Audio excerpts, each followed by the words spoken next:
আল্লাহ তাআলা বনি ইসরাইলকে সম্বোধন করে এখানে সব কথাগুলো বলছেন।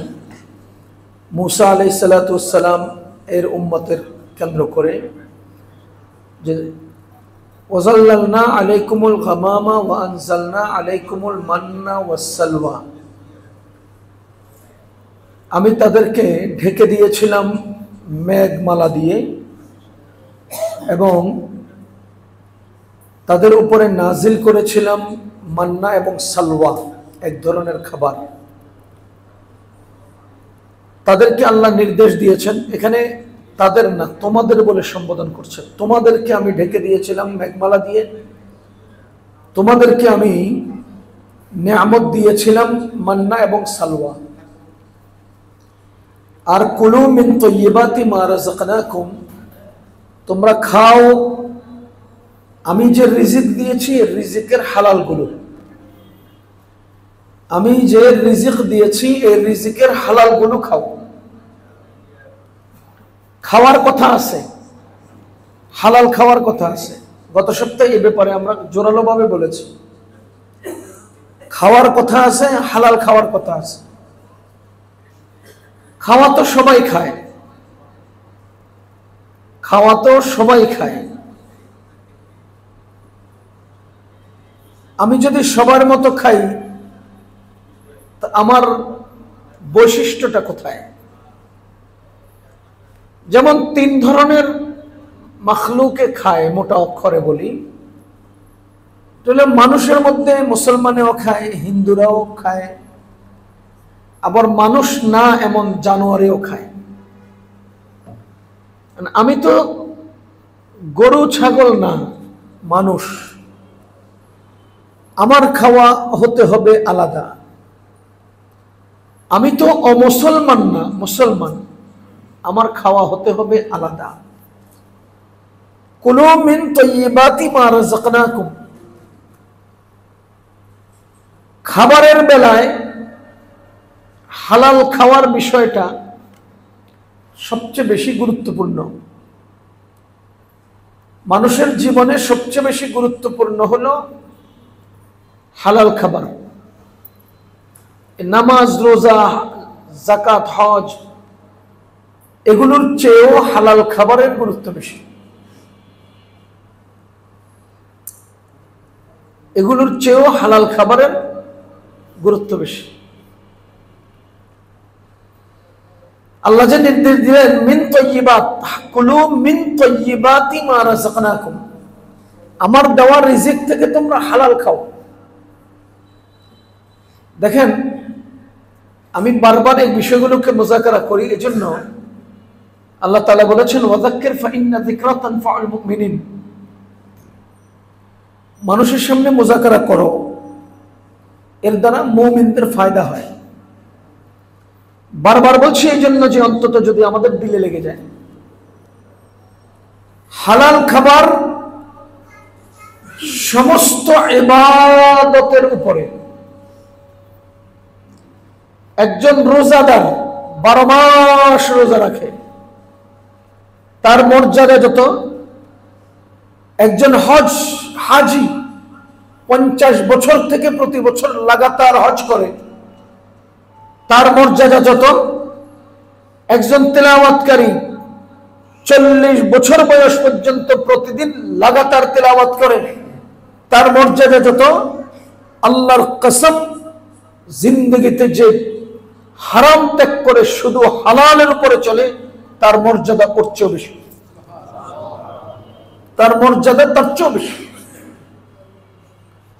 লা ইয়াদখুলুল জান্নাতা জাসাদুন, ওই ব্যক্তির শরীরটা, ওই শরীর, লা ইয়াদখুলুল জান্নাতা জাসাদুন, ওই বডিটা জান্নাতে যাবে না। গুজিয়া বিল হারাম, যেই বডিটা হারাম ভক্ষণ করেছে, যে শরীরে হারাম ঢুকেছে, ওটা জান্নাতে যাবে না। হারাম খাবার ইবাদত বাতিল করে, হারাম খাবার ইবাদত বাতিল করে। 50 বছরের হজ লাগাতার, খাবার হারাম হলে বাতিল। 50 বছরের তেলাওয়াত লাগাতার, খাবার হারাম তো বাতিল। 50 বছরের রোজা লাগাতার, খাবার হারাম, বাতিল। এবার আপনি হিসাব মিলান, খাবারটা কত দামি, খাবারটা কত দামি, খাবারটা কত দামি। খাবার মানুষকে মুসলমান বানায়, খাবারের কারণে মানুষ মুসলমান থাকে, মুসলমান হয়। আমি আরো একদিন বলেছিলাম, চেষ্টা করি অন্তত এই পয়েন্টে চোখে, জামানাটা দাজ্জালের কাছাকাছি, সময়টা দাজ্জালের কাছাকাছি। আর দাজ্জাল মানুষকে বিভ্রান্ত করবে দুই আক্রমণ দিয়ে, একটা হলো লোভ আর একটা হলো ভয়। জান্নাতের লোভ দেখাবে, জাহান্নামের ভয় দেখাবে।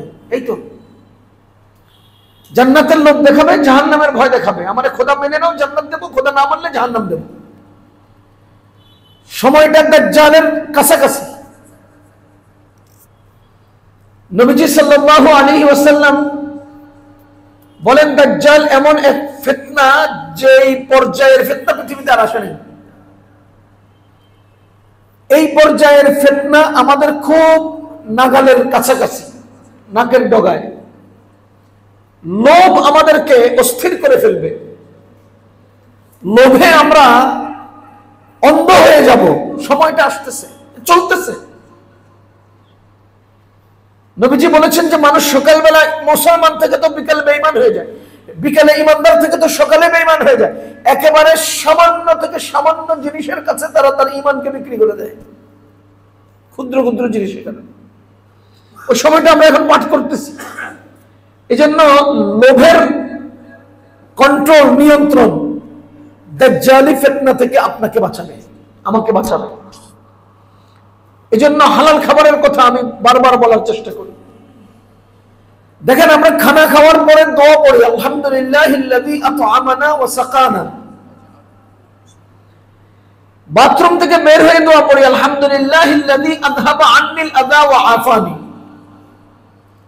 সকল প্রশংসা ওই আল্লাহর, যিনি আমার ময়লা দূর করলেন আর আমাকে নিরাপত্তা দিলেন। ভিতরে আবর্জনা জমে ছিল, এটা বের হয়ে গেল, পেশাব ছিল, পায়খানা ছিল, দূর হয়ে গেল। এটা দূর হওয়ার দ্বারা আমাকে আফানি, নিরাপত্তা দিলেন। আমার যদ্দুর অর্জন তদ্দুর শুকরিয়া। কিন্তু খানা খাওয়ার পরে শুকরিয়া যতটুকু অর্জন অতটুকু না, এর চেয়ে অনেক বেশি। দেখেন, আলহামদুলিল্লাহিল্লাযী আত'আমানা, খানা খেলাম যিনি খাওয়ালেন তার শুকরিয়া, ওয়া সাকানা, পানি পান করলাম যিনি পান করালেন তার শুকরিয়া। শেষ না অর্জন, কিন্তু ওয়া জাআলানা মিনাল মুসলিমিন। কেন খানা খাওয়ার পরের দোয়ায়, কেন খানা খাওয়ার পরে আপনাকে মুসলমান হওয়ার শুকরিয়া আদায় করতে হয়? এর কারণ হলো, এই খাবারটার কারণে আমি মুসলমান হলাম। খাবার সহি তো মুসলমানিত্ব সহি, খাবার নষ্ট তো মুসলমানিত্ব নষ্ট। এজন্য খানা খাওয়ার মাধ্যমে একজন মানুষের মুসলমানিত্ব বাঁচে, ঈমান বাঁচে, আমল বাঁচে, হজ বাঁচে, যাকাত বাঁচে। এখন আপনি হিসাবটা করেন, খাবারের গুরুত্ব কত। খাবারের মাধ্যমে মানুষ বেঁচে থাকে। বেঁচে থাকে কেন? মনে করেন 24 ঘন্টার মধ্যে একজন মানুষ 1 ঘন্টা খায়। 3 বেলা খানা খেতে 20 মিনিট করে কতক্ষণ লাগে? 1 ঘন্টা। এবার ওই খাবারটার কোয়ালিটি কি? খাবারটার উন্নত, অনুন্নত, মিডিয়াম। আমাদের এমন বহু বেলা অতিবাহিত হয় নাই যে আলুর ভর্তার ডাল দিয়া, হয় নাই। আমাদের এমন বহু সময় পার হয় নাই যে শুধু রুটি আর কলা দিয়ে। আমাদের এমন বহু সময় পার হয়েছে গরুর গোশত আর ইলিশ মাছ দিয়ে। তাহলে আপনার খাবারটা গরুর গোশত আর ইলিশ মাছ কোয়ালিটির, সারা জীবনও যদি খান তবুও তো 60 মিনিটে একদিনে খানা শেষ, 3 বেলা 20 মিনিট করে। আর যদি রুটি আর কলা খাই, 1 বেলা খানা হয়ে গেছে। রুটি আর কলা কয় মিনিট? 3 মিনিট। কতটুক দাম? 5 টাকা, 10 টাকা, 20 টাকা। এতটুকুন খাইয়ে 1 বেলা পার করে নিলাম, আর 1 বেলা পর্যন্ত বেঁচে রইলাম। 24 ঘন্টার মধ্যে 23 ঘন্টা আমি না খাইয়া বেঁচে রইলাম, 1 ঘন্টা খাইলাম।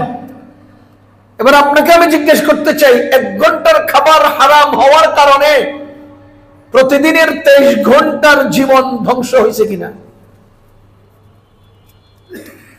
আরে 23 ঘন্টা তো বেঁচে রইলাম, ওই বেঁচে থাকার জন্য তো 1 ঘন্টা খেলাম, সকালে 20 মিনিট, দুপুরে 20 মিনিট, রাত্রে 20 মিনিট।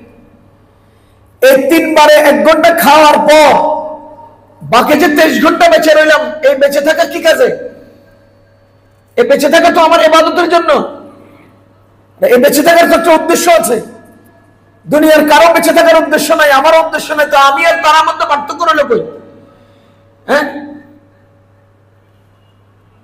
এজন্য আমি আমার 1 ঘন্টার খাওয়া দিয়ে 23 ঘন্টার জীবন নষ্ট করতে পারি না।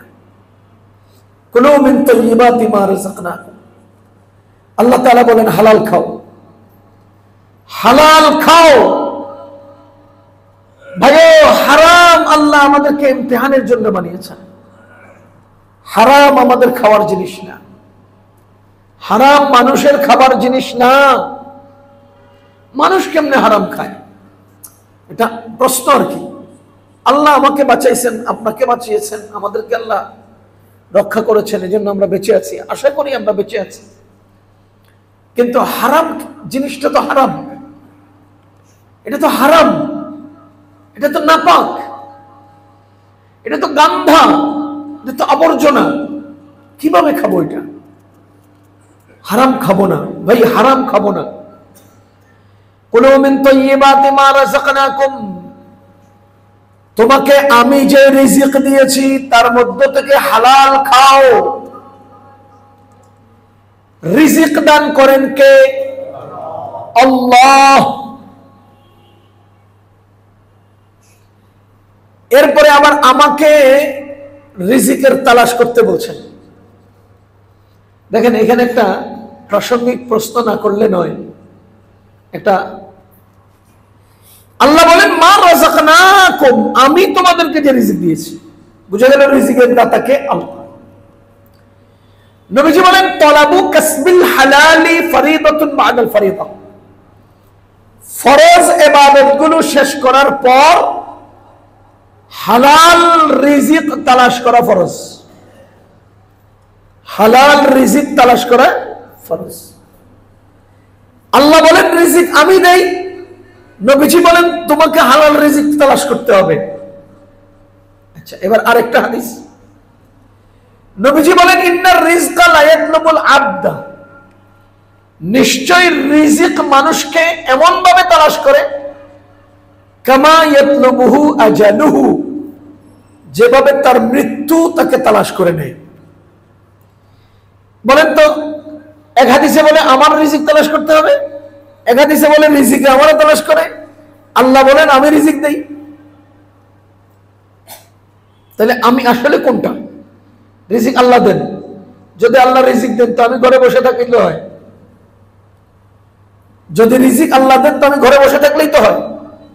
আবার বলে ইন্নার রিজকা লা ইয়াতলুবুল আবদা, রিজিক আমারে তালাশ করে, তো রিজিক আমারে তালাশ করলে আমি ঘরে বসে থাকলেই তো হয়। আবার হাদিস বলতেছে তলাবু কাসবিল হালালি ফরিদাতুন বাদাল ফরিদা, তোমার 5 ওয়াক্ত নামাজের পরে হালাল রিজিক তালাশে বাইরে হওয়া ফরজ। এদিকে কয় রিজিক আমারে খোঁজে, নবীজি কয় রিজিক তুমি খোঁজো, আল্লাহ কয় রিজিক আমি দেই। মানে আসলে কোনটা? কথা কি বুঝতেছেন আপনারা? এটা বুঝার জন্য একেবারে সহজ উদাহরণ বুঝবো আমরা। মানুষের জীবন আসলে কি? মানুষের জীবন হলো দুটি অসহায় পরিস্থিতির মাঝে সামান্য নড়াচড়া। দুটি অসহায় পরিস্থিতির মাঝে সামান্য নড়াচড়া, এটার নাম জীবন। যেমন আমি যখন শিশু ছিলাম, একেবারে ছোট্ট, তখন আমার 2টা হাত ছিল না, ছিল ধরতে পারতো না, মুখ ছিল বলতে পারতো না, আমার পা ছিল চলতে পারতাম না। আমার যখন পুরো বুড়ো হয়ে যাবো, একেবারে ওয়ামিনকুম মান ইউরাদ্দু ইলা আরযালিল উমর, আল্লাহ বলেন এমন এক বয়সে তোমাদেরকে পৌঁছাই লিকাই লা ইয়ালামা মিন বাদি ইলমিন শাইআ, কিছুক্ষণ আগে কি হলো কিছুক্ষণ পরে তুমি ভুলে যাও। যে অনেক সময় দেখেন না, ঘরে ছেলে ঘরে গেলে মা আর বাপে কি কয়, তোর বউ আমারে খাওয়ায় না, আসলে একটু আগে খাওয়াইছে, এই বেটি ভুলে গেছে। ওমিনকুম মান ইউরাদ্দু ইলা আরযালিল উমর, এমন এক বয়সে আল্লাহ উপনীত করেন, পৌঁছান, লিকাই লা ইয়ালামা মিন বাদি ইলমিন শাইআ, একটু আগে তার জেহেনে ছিল, সেকেন্ডের মধ্যে জেহেন থেকে ছুটে যায়, হারিয়ে যায়, ভুলে যায়। শেখে ফানি, একদম বার্ধক্যের শেষ প্রান্তে। বলেন এই বয়সে নিজের ছেলে এসে বাবারে কয়, আব্বা আমি আব্দুল্লাহ। আব্বা কি কয়? কে? আব্বা চিনে না। কাকে চিনে না? নিজের ছেলেকে। আব্বার 2 হাত আছে, হাত এখন উঠে গিয়ে কিছু করতে পারে না, পা আছে চলতে পারে না, মুখ আছে এখন আর বলা আসে না, চোখ আছে এখন আর দেখে না। আমি শিশুকালে কেমন ছিলাম? ওই হাত ছিল চলতো না, পা ছিল চলতো না, মুখ ছিল চলতো না। এখন বুড়ো হয়েছে, আর কেমন হয়েছে? ওই সবগুলো আছে, চলে না। তাহলে শিশুকালে আমি ছিলাম অসহায়, বুড়ো হয়েও হয়ে গেলাম অসহায়। এই 2 অসহায় পরিস্থিতির মাঝে এখন সামান্য নড়াচড়া করতে পারি, তো এই তো জীবন, এই তো জীবন। এবার আপনি কোন? আল্লাহ তাআলা বলেন রিজিক আমি দেই, নবীজি বলেন তোমাকে রিজিক তালাশ করতে হবে, আরেক হাদিসে বলেন রিজিকে তোমার তালাশ করে। মানুষের জীবনের এই 3টা অংশকে আপনি মিলান। যখন আপনি একেবারে প্রথম জীবনে অসহায় ছিলেন, তখন কি আপনি রিজিক তালাশ করেছেন, না রিজিক আপনাকে তালাশ করেছে? বলেন, রিজিকে আমাকে তালাশ করছে না? ওই যে আমরা ছোট্টকালে একটা সুপারি গাছের ডাগ্গা দিয়ে খেলতাম, একজনে বসতো একজন টানতাম। খেজুর গাছের এরকম ডাগ্গারে সাপের মতো মাথা বানায় করে করে পোলাপালি খেলে না? এখন তো খেজুর গাছের পাতা দিয়ে আর খেলে না, এখন চায়নাওয়ালারা মেশিন বানাইছে, ঠেললে উপর দিয়ে আবার ফ্যান ঘুরে, আমাদের লাইট জ্বলে, কত আইটেমের মেশিন আছে। তো উদাহরণ দিচ্ছি, একজন মা বাচ্চার জন্য খাবার রেডি করছে। এই খাবারের মধ্যে মাছে কাটা ছিল, কাটা আলাদা করছে। তরকারিটাকে বেশি ঝাল না, হালকা করে রেডি করছে। সামান্য একটু ডাল দিয়ে, সামান্য লবণ দিয়ে একেবারে মজা করে খাবারগুলো রেডি করছে। এখন বাচ্চা খানা খেতে চায় না, মা কি করে? মেশিন একটা ধরা দেয় হাতের মধ্যে, উঠানের মধ্যে কি করে? ঠেলে ঠেলে বাচ্চা ওই দক্ষিণ পাশে গেছে। মা ছোট্ট একটা লোকমা নিয়ে পিছনে পিছনে কয়, আব্বু আব্বু আব্বু একটা লোকমা, একটা লোকমা। তো আব্বুর মুখে লোকমা একটা দেয়। ওই এলাকার পোলা মানে খায় না, ওই বাড়ির পোলাটা খায় না, আমগো পোলায় খুব খায়। এই পচা আমগো আব্দুল্লাহ ভাল্লা কত বাইল দিয়ে এক লোকমা দেয়। পোলায় মেশিন নিয়ে গেছে উত্তরে, মা গেছে উত্তরে, পোলা আরেক দৌড় দিয়ে গেছে দক্ষিণে, মা লোকমা নিয়ে গেলে দক্ষিণে, পোলা আরেক লোক দৌড় দিয়ে গেছে পশ্চিমে, মা লোকমা নিয়ে গেছে পশ্চিমে। ইন্নার রিজকা লা ইয়াতলুবুল আবদা, দেখো রিজিক তার পিছে পিছে কিভাবে দৌড়ায়। যখন আপনার মামা, আপনার দাদা, আপনার চাচা, আপনার কোনো বড় কেউ একেবারে অসহায় হয়ে বাড়িতে শুয়ে আছে, দেখতে যান না? যাওয়ার সময় খালি হাতে যান, কিছু নিয়ে যান। তাহলে ওই লোকের রিজিক তাকে তার ভাগিনার হাতে করে তার বাড়িতে দিছে না? ইন্নার রিজকা লা ইয়াতলুবুল আবদা। তুমি যখন অসহায় ছিলে জীবনের প্রথম, তখনও তোমার পিছে রিজিক দৌড়ালো। তুমি যখন পূর্ণ বার্ধক্যে পৌঁছাও, তখনও রিজিক তোমার পিছনে দৌড়ায়।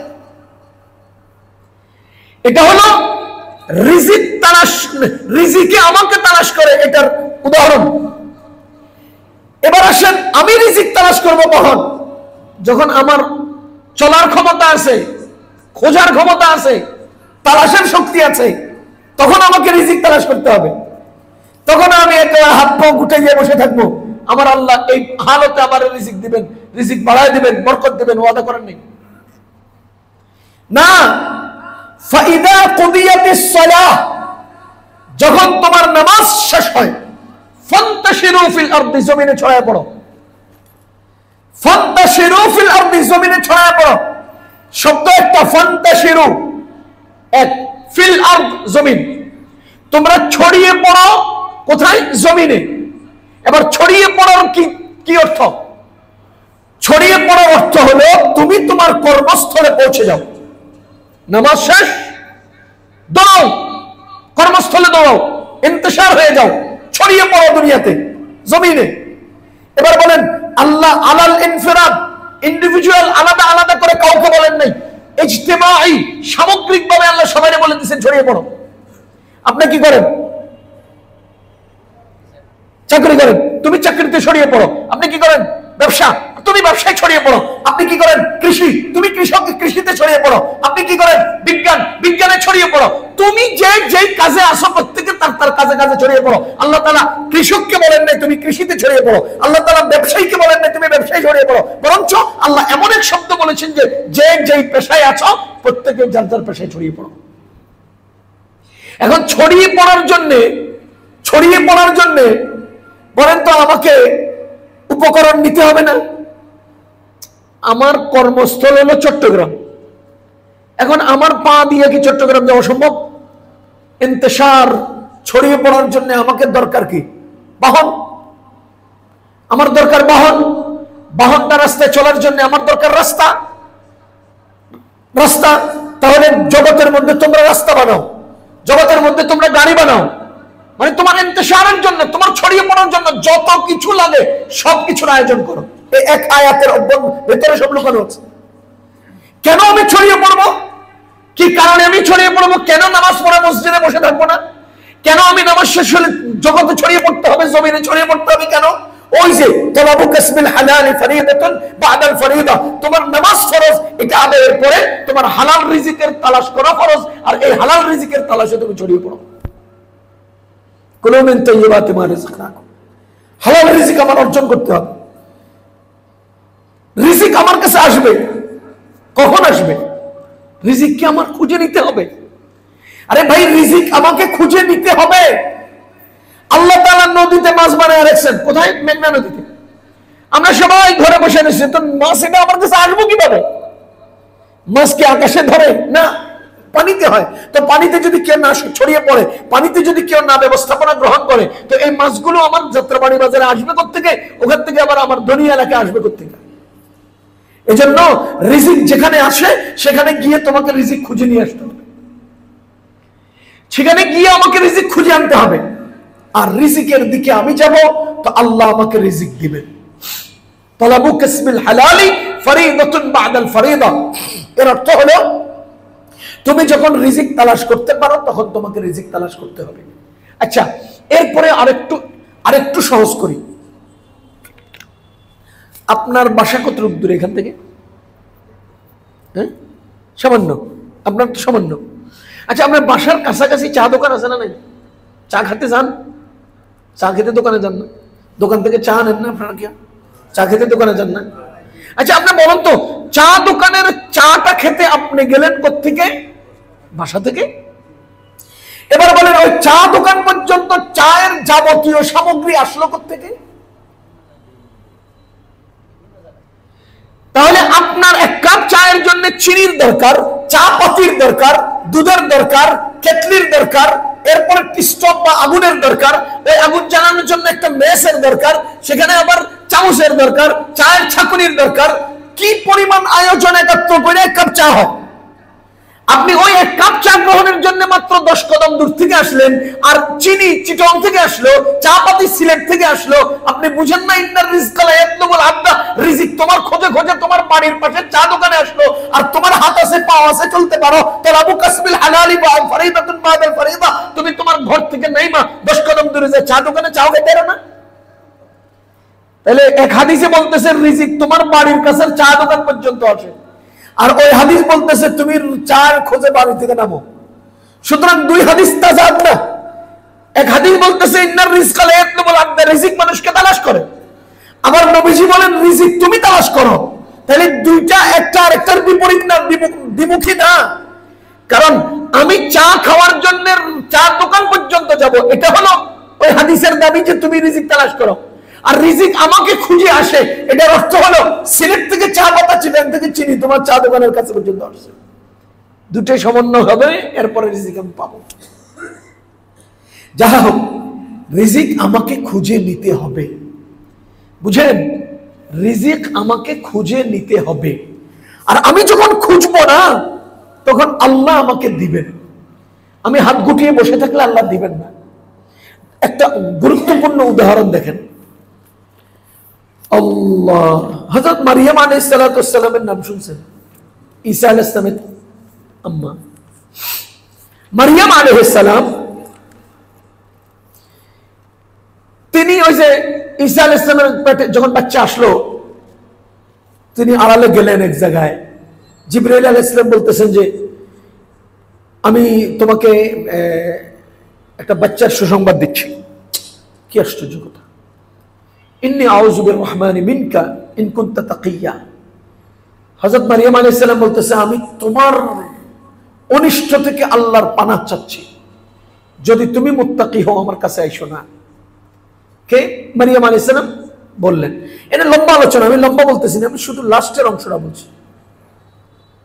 ফাহামালাতহু ফান্তাবাযাত বিহি মাকানান কাসিয়্যা ফাআজাআহা আল-মাখাদু ইলা জিয'in নাখলা ক্বালাত ইয়া লাইতানি মিততু ক্বাবলা হাযা ওয়া কুনতু নাসিয়াম মানসিয়্যা।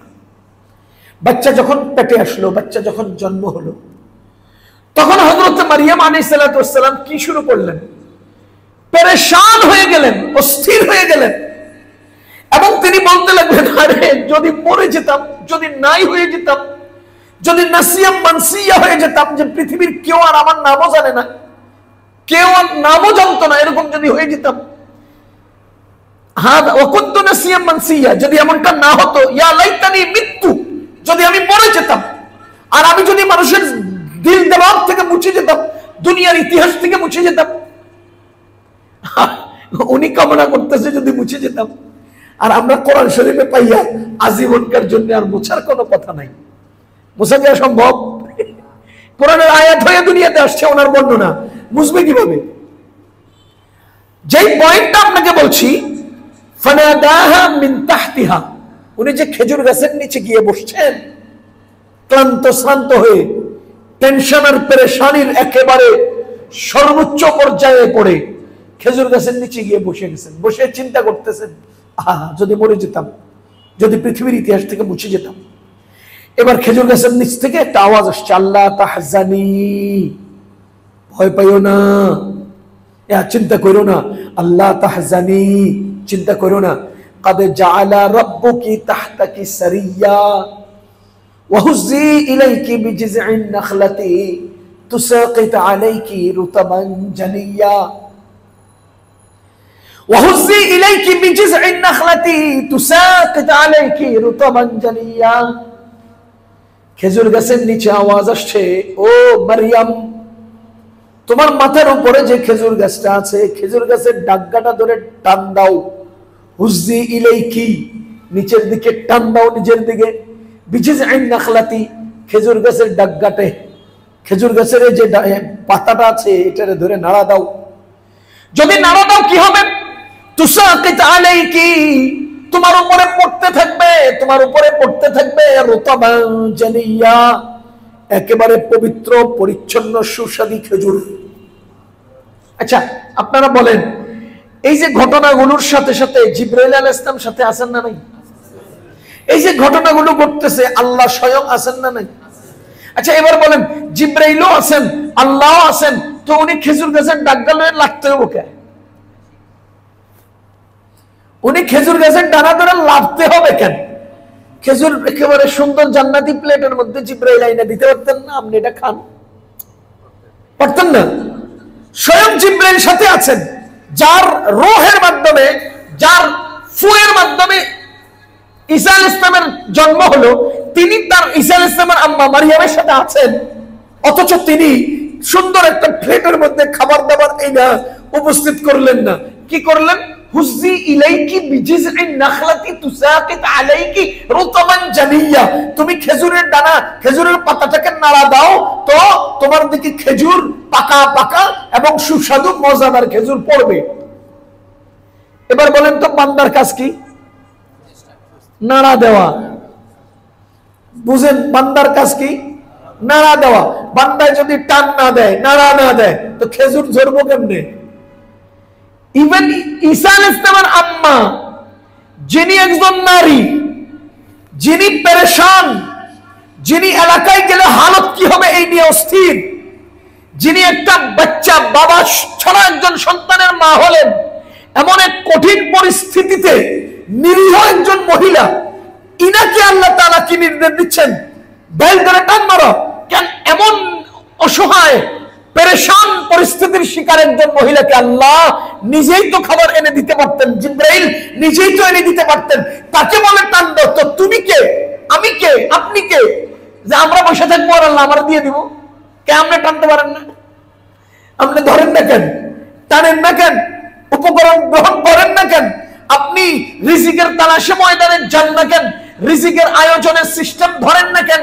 আল্লাহ তো হযরত মারিয়াম আলাইহিস সালামকে খেজুরের দানা ধরতে বলেছেন, খেজুরের পাক ধরো, মারো, টান, নাড়া দাও, তারপরে তোমার কাছে পড়বে। তার মানে বান্দা উপকরণ ধরবে, নাড়বে, পরে আল্লাহ বরকত দিবে।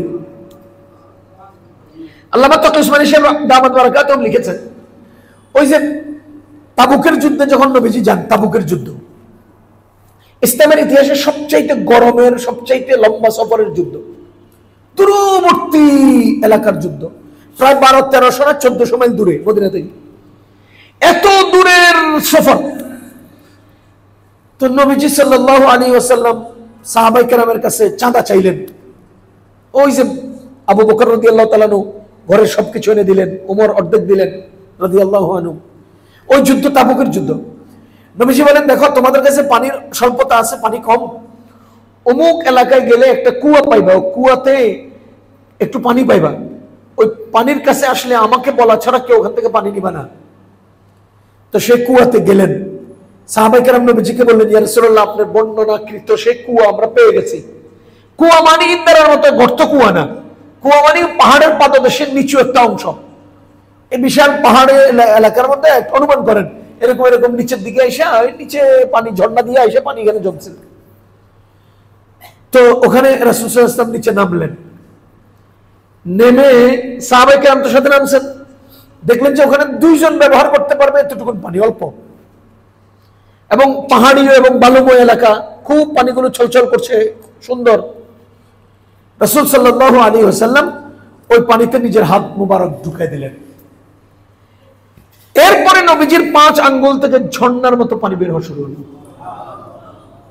সাহাবায়ে কেরাম বলেন যে আমরা যতজন সাহাবী ছিলাম সবাই অজু গোসল কইরা, মশক ভইরা, খাইয়া একেবারে টইটুম্বুর, আরো যদি দ্বিগুণ 10 গুণও বেশি হইতো, এরপরে সবার জন্য পানির ব্যবস্থা হয়েছিল, কোনো অভাব হয় নাই পানি। তো উসমানী সাহেব লিখছেন, দেখো রাসূল সাল্লাল্লাহু আলাইহি ওয়াসাল্লামের আঙ্গুলই তো বরকত দিবেন কে? আল্লাহ। আঙ্গুল কার? নবীজির। তো নবীজির আঙ্গুল মদিনায় ছিল না? ছিল। প্রথমত ছিল না? ছিল। আগে পরে ছিল না? ছিল।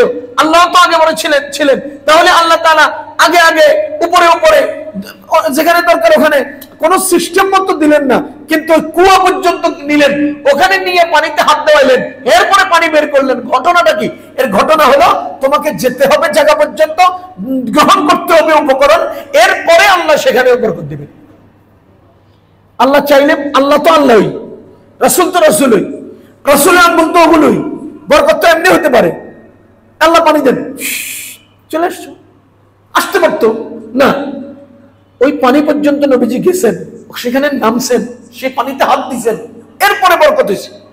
তো উসমানী সাহেব লিখতেছেন যে আমাকে, আপনাকে, আমাদেরকে উপকরণে হাত দিতে হবে, আমাকে ছড়িয়ে যেতে হবে, আমাকে খুঁজে নিতে হবে। কারণ নবীজি বলেছেন, তালাবু কাসবিল হালালি ফরিদাতুন বাদাল ফরিদা, হালাল রিজিকের তালাশ এটা ফরজ, অন্যান্য ফরজের চেয়ে, অন্যান্য ফরজের পরে। ফাইদা কুদিয়াতিস সালাহ ফান্তাশিরু ফিল আরদি, যখন তোমার নামাজ শেষ হয়, তার মানে তোমার ফরজ ইবাদত শেষ হয়, তো তুমি জমিনে ছড়িয়ে পড়ো, ইবাদত শেষ, এবার ময়দানে ছড়িয়ে পড়ো, হালাল রিজিক তালাশ করো, হালাল রিজিকের অন্বেষণ করো। এজন্য ভাই, কুলু মিন তাইয়্যিবাতি মা রাযাকনাকুম, আল্লাহর নির্দেশ হলো হালাল রিজিক খাওয়া, হালাল রিজিকের বাইরে যাওয়া যাবে না। যদি কেউ যায়, ওয়ামা যালামুনা ওয়ালাকিন কানু আনফুসাহুম ইয়াজলিমুন, যদি কেউ হারাম ভক্ষণ করে, হারামের দিকে অগ্রসর হয়, তবে সে আমার উপরে জুলুম করে নাই, সে নিজের উপরেই নিজে জুলুম করেছে। ওয়ামা যালামুনা ওয়ালাকিন কানু আনফুসাহুম ইয়াজলিমুন, হালাল বানিয়েছি মানুষকে বাঁচিয়ে রাখার জন্য, হারাম বানিয়েছি মানুষকে পরীক্ষা করার জন্য। সুতরাং তুমি হারামের উপকরণ গ্রহণ কইরা নিজেই পরীক্ষায় ফেল করলা। পরীক্ষায় ফেল করা মানে নিজের উপরে নিজে জুলুম করা, নিজের উপরে নিজে জুলুম করা। ওয়ামা যালামুনা ওয়ালাকিন কানু আনফুসাহুম ইয়াজলিমুন, তারা নিজেরা আমার উপরে জুলুম করে নাই, আমার উপরে জুলুম করে নাই, বরং নিজের উপরে নিজে জুলুম করেছে। এজন্য ভাই হালাল হালাল হালাল হালাল হালাল খুব চেষ্টা করব আমরা হালালের বাহিরে যাব না। আমার অনুরোধ, হালালের বাহিরে যাব না। প্রত্যেকজন অন্তরের মধ্যে সিদ্ধান্ত নেন, আমি হারাম ধরবই না। আরে আমি হারাম ধরবই না, হারাম ধরবই না। আচ্ছা, আপনারা যদি 10 লাখ টাকা দেওয়া, একটা কুত্তা খাইবেন? খাইবেন? ওই 10 লাখ টাকাটা যদি হারাম পথে হয়, এটা খাইবেন? 10 লাখ টাকা দিমু, খাইবেন? কুকুর দিমু, খাইবেন? ভাই কুকুর খাবো না, কারণ এটা হারাম বুঝে আসে। অথচ টাকা দিয়ে হারাম পথে আনতেছি, এটা বুঝি না।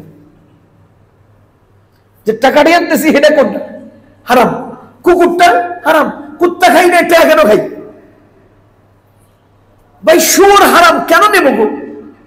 নেব না। হারাম ধরবো না, হারাম ধরবো না। হারাম উপার্জন করা সহজ, হজম করা কঠিন। মনে রাখেন, হারাম উপার্জন করা সহজ, হজম করা কঠিন। বুঝতেছেন? আচ্ছা, আপনি ইনসাফের সাথে বলেন, যদি আপনার পেটে আমসা হয়, যদি পেটে আমসা হয়, এটা কি একবারের বাথরুমে শেষ হয়ে যায়, না বহু দিন বা বহু সময় বহুবার ভোগায়? একবার বাথরুম করছেন, আমসা শেষ, নাকি বহুবার? অনেকবার, অনেক দিন। আল্লাহর কসম, হারাম এই আমসার রোগের মতো আপনাকে ভোগাবে, আপনার বাচ্চাকেও ভোগাবে, আপনার নাতিকেও ভোগাবে। আপনার দ্বারা এই আমসা ভালো হইব না। হারাম এমন এক আমসা রোগ, এটা আপনার দ্বারা ভালো হয়ে যাবে না, এটা আপনার বাচ্চাকেও ভোগাবে। এই হারাম আপনি উপার্জন করছেন না, এই হারামের দ্বারা আপনার বাচ্চা আক্রান্ত হবে। এই হারাম আপনি উপার্জন করছেন না, এটা আপনি খাইছেন না, এই আমসায় আপনার নাতি পর্যন্ত ধরবে, কারণ এটা পর্যায়ক্রমে একেবারে শেষ পর্যন্ত যাবে। হের পরে বলে যদি আরো হারাম খায়, তো হের পরবর্তীতে ধরবে, হেরা যদি হারাম খায় পরবর্তীতে ধরবে। এই সবগুলোর পিছনে মূল হলেন আপনি, মূল আপনি, আপনি গুরু, আপনি ঠাকুর, আপনি গুরু ঠাকুর। আপনি কেন শুরু করলেন? ভাই অনুরোধ, হারাম ধরবো না ইনশাআল্লাহ। বলেন ইনশাআল্লাহ। হারাম ধরবো না, হারাম কামাই করবো না, নিজের সন্তানকে উদ্বুদ্ধ করবো, হারাম না, হারাম না বাবা, হারাম না। 1000 কোটি টাকা হারাম টাকা আমার সামনে আমি ধরবো না, এভাবে উদ্বুদ্ধ করবো। কি হবে ভাই? দুনিয়া কি? শীতকাল আইসে না, আপনি কম্বল গায়ে দেননি? বাসায় কম্বল আছে কয়টা? হ্যাঁ, কয়টা গায়ে দেন? একটাই ভাগে পাবেন জীবনে, সারা জীবন একটাই। 5 তলা বিল্ডিং এর এক কোণার মধ্যে রুম একটা, খাট একটার কোণার মধ্যে কম্বল একটা গায়ে দিয়েই রাত শেষ করি। এর বেশি সব অন্যেরা ভোগ করে। ভাই পুরো 5 তলা বিল্ডিং অন্যেরা ভোগ করে, আমি কতদূর ভোগ করি? আমি এই এক রুমের কোণার খাট একটা চিপায় সামান্য কম্বল একটা মোড়াইয়া শুয়েছি, যে এর দূরই আমার। কেন আমি 5 তলার জন্য আমি হারাম নেব কেন? কি কারণ? আমার তো দূরে কম্বল একটাই, জীবন শেষ কম্বল একটা দিয়া। আচ্ছা, আপনারা একসাথে 2টা জামা কেউ গায়ে দেননি? হ্যাঁ, একটাই তো। একসাথে 2টা জামা কোনোদিন গায়ে দিচ্ছেন? কেউ যদি দেখে আপনি 2টা একত্রে গায়ে দিচ্ছেন, কি হবে? এই বাবু থেকে উঠে আইল। 2টা জামাও একত্রে কেউ ভোগ করে না ভাই। 2টা ডিম একসাথে এক বেলার প্লেটে মানুষ খায় না। 2টা সোয়েটার একসাথে মানুষ গায়ে দেয় না। 2টা কম্বল একসাথে মানুষ গায়ে দেয় না। একটার জন্য আমি কেন? পিছনে হিসাব মিলান না, জীবন কদ্দুর শেষ হয়ে গেছে। সামনে হিসাব মিলান না, জীবন কদ্দুর বাকি আছে। আরে পিছনেরটা পার হলে সামনেরটা হবে না কেন? কেন হবে না? আমি একবার গত 2-3 বছর আগে রূপগঞ্জে ওয়াজ করতে গেছি। তো আমার কয়, হুজুর সরকার বিরোধী কিছু করেন না। ইমাম সাহেব কয়, তাইলে আমার চাকরি থাকবো না। কিছু বলেন না, আমার চাকরি থাকবো না। তা আমি জিজ্ঞেস করলাম, আপনার চাকরি করেন কয় বছর থেকে? 2 বছর। এর আগে কি করতেন? বেকার ছিলাম। তো অসুবিধা কি? চাকরি না থাকলে 2 বছর আগে যেমন ছিলেন এমন হয়ে যাবেন, অসুবিধা বুঝলেন? চাকরি না থাকলে 2 বছর আগে যেমন ছিলেন আবার এমন হয়ে যাবেন, সমস্যা কি? আগে চলছে না তো এখন চলবে, অসুবিধা কি? পিছন চলছে না ভাই, সামনে চলবে, অসুবিধা কি? পার হয়ে যাবে। এই জন্য হারাম ধরবো না, সবাই সিদ্ধান্ত নেন। আর আল্লাহ বলেন, ফাইদা আযামতা যখন তুমি সিদ্ধান্ত নাও ফাতাওয়াক্কাল আলাল্লাহ, আল্লাহর উপর ভরসা করো। আরেক আয়াতে বলেন ওয়ামান ইয়াতাওয়াক্কাল আলাল্লাহ, যে আমার উপর ভরসা করে ফাহুয়া হাসবুহু, তার জন্য আমি বহু রাস্তা খুলে দেব। এক রাস্তা না, বহু রাস্তা। এক রাস্তা না, বহু রাস্তা। আমরা চেষ্টা করব, আল্লাহ বহু রাস্তা খুলে দেবেন ইনশাআল্লাহ। আমি আজকে আবারও গত সপ্তাহের এই প্রসঙ্গটারে জোরালোভাবে বলছি, যাতে করে আমার সামনে যারা বসে আছেন তারা এবং আমি উপকৃত হতে পারি। ভাইও, জীবনের সব আমল বাতিল হয়ে যাবে যদি খাবার হারাম হয়। খাবারটা পুরো আসমান জমিনের সমস্ত কিছুর চেয়ে সেরা। আগে আপনি মসজিদ বানাইছেন, খাবার হারাম। মসজিদ কি কামে বানাইছেন, কোন কাজে লাগবে? আপনি কাবা শরীফকে কয়েক হাজার কোটি ডলার দিয়ে দিছেন, আপনার খাবারটা হারাম, কি কাজে লাগবে বলেন? সবকিছু বাদ যদি খাবার হারাম হয়। কোনো ইবাদত কবুল হবে না যদি খাবার হারাম হয়। জান্নাতে যাওয়া যাবে না যদি খাবার হারাম হয়। তাহলে খাবারটা হলো সবকিছুর আগে। আল্লাহ আমাদেরকে সহি বুঝ দান করুন। আল্লাহ তাআলা আমাদেরকে হালাল রিজকের মধ্যে বরকত দান করুন। হারাম থেকে বাঁচার সবাইকে তৌফিক নসিব।